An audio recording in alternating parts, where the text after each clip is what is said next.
Some of the best words I heard, though, were from one of the homeowners that said, everything's destroyed, but everyone's alive.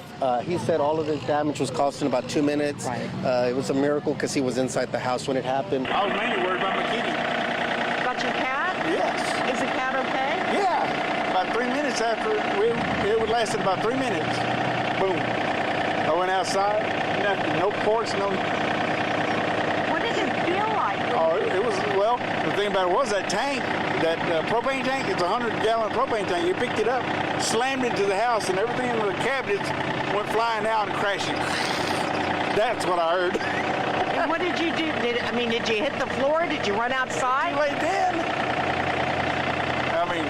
You just hope for the best. Oh, by the truck? He said no, he's busy.